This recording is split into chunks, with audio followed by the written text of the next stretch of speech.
ask you right now to think about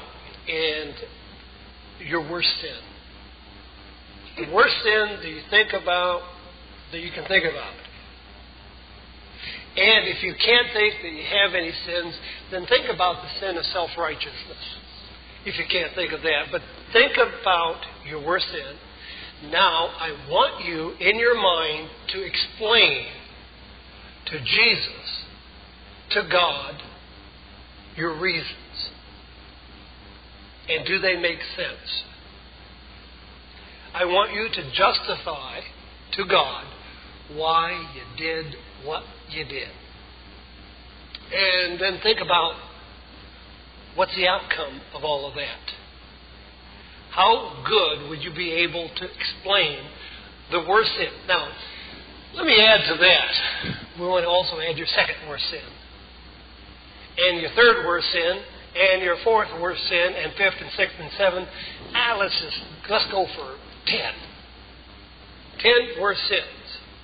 Having done all of that, of course, I think all of us would realize that at our 10 worst or best sins that we would justify, we still have more. And we still have more explaining to do. Well, today I want to talk about who justifies, what justification is. Because when we think about justification and the way that it's explained and what ways that we understand it in the Bible is that justification is to make something or show something to be righteous, to pronounce it righteous, to be found not liable. That is what justification means from a biblical or a theological point of view. So when we think about that. Now, let me give you looking at this or a different example. April 15th, you're going to have to file taxes. Most of us will have to file taxes. And on those taxes, you must justify all the deductions that you have, what you're taking off, or you're going to be called in if you get caught. You're going to be called into the IRS office, and they're going to ask you to say, well, why did you take this expense off?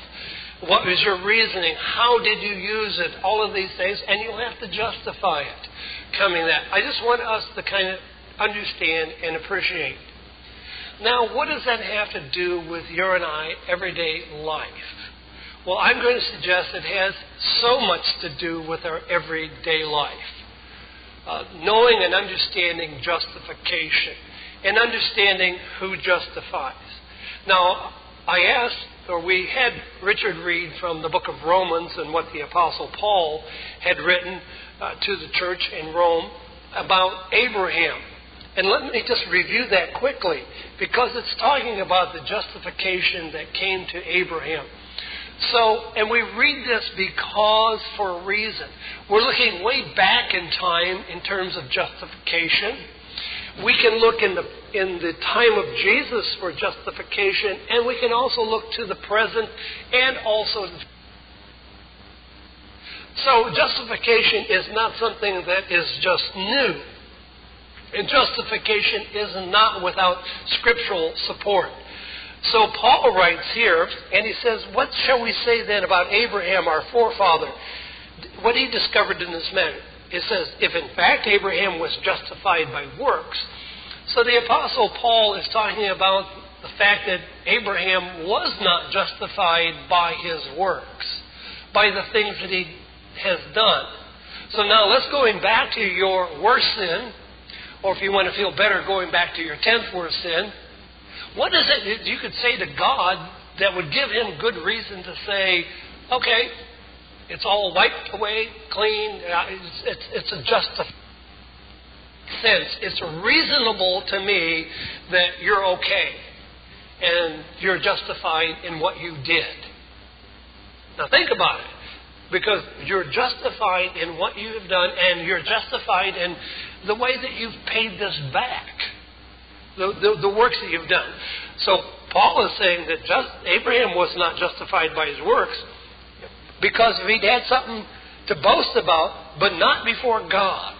Now, here is the point that we're going to move toward today, is that as we think about justification, our best explanation for doing whatever we do and whatever our reasons are, then we really can't bring it up before God and say, God, I have a good reason for doing that.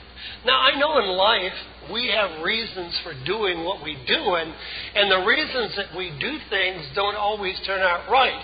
I think sometimes we even make up justifications in our head in advance. I may be speeding down the road, but officer, I was on my way to church. And because of that, you should understand that I should be given a little mercy and compassion. I'm justified in doing what I do. Or I was in charge and I am justified in doing what I have done in life. We can find a lot of reasons for doing the things that we do. But in the reality, when, as it were, Judgment Day comes and we're asked, or Jesus asks, well, why did you do this? And you want to explain this to me? How are we going to handle that situation? And in this life, how are we going to look at justification? So it tells us here, and then he goes and tells about Scripture. An interesting thing that Paul writes here, he even talks about justification, justified the wicked. As Jeanette in her prayer talked about, it rains on the just and the unjust. And then think about, well, God, that doesn't seem fair. How could the wicked be justified? Because when we ask that question, basically we're saying, they're wicked and I'm not. It rained on me because I'm just. I'm good, I'm right, and all of those things. You think about the things that could happen to people and do happen. So he tells us that Scripture tells us here that David says, blessed are those whose transgressions are forgiven, whose sins are covered. Blessed is the man whose sin the Lord will never count against him. Now, there's a lot said in the fact, never count against him. So when we look, and my scripture in looking at this is actually in the book of Romans also, but in chapter 5, because Paul speaks to who justifies and what it does to a Christian's life.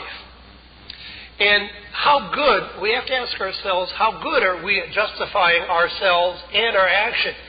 Humanity has struggled with that, their actions, their life, and justifying it. We look back at Adam and Eve, and the encounter that we find in Genesis chapter 3, they have taken of the tree of the knowledge of good and evil, and so when God comes into their presence, and what they do, they feel justified in hiding themselves from God. When God calls them into question, what does Adam say? Adam says, well, it's the woman, she. And she says, well, it's the serpent. And as I continue this, and the snake didn't have a leg to stand on, so he's kind of caught in the middle. We blame one another. We try to justify the actions. And the way that the serpent tried to justify taking of the tree of the knowledge of good and evil, he says, well, you'll be like God. This is justifies it. You'll be like God. You'll know things. And then on the physical side, the woman saw that it was pleasant. It was pleasant to the eyes. Lord, I mean, it's like you're in the mall. You're walking down there. But Lord, those shoes, they were just pleasant to the eyes, and they'll go with the dress, and Lord, the purse, I can have it all. It's justifiable. I got a little money in my credit account. I got checks in my checkbook. I have no money, but I got. Surely I can get by with all of this. We justify. Now, having done that, also say men do the same thing. Oh, Lord, it's justifiable that I should be able to have what I want. I would need my man toys and my man cave and all of those because I work hard. I put a roof, I provide them food, I'm me. Feeling the blues today or tired of life already? Do you have questions about life or need spiritual advice?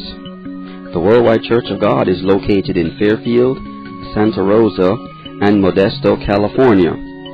We welcome everyone to attend our worship services with us every week at the times listed on your screen.